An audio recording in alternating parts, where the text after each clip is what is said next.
கர்த்தருக்கு ஸ்தோத்திரம்.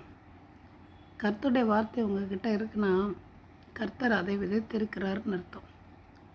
அந்த விதைத்த விதை விருட்சமாக கர்த்தர் பின்மாறி மலையையும் முன்மாறி மலையையும் கொடுத்து கொண்டு இருப்பார்.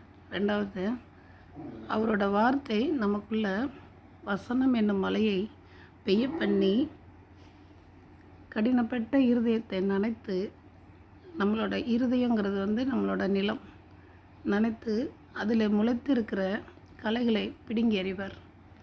நமக்கு நெகட்டிவான தாட்டெல்லாம் இருக்கக்கூடாது.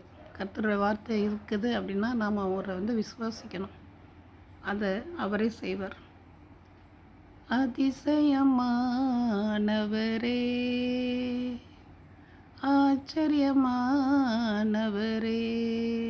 ஸ்தோத்திரம்.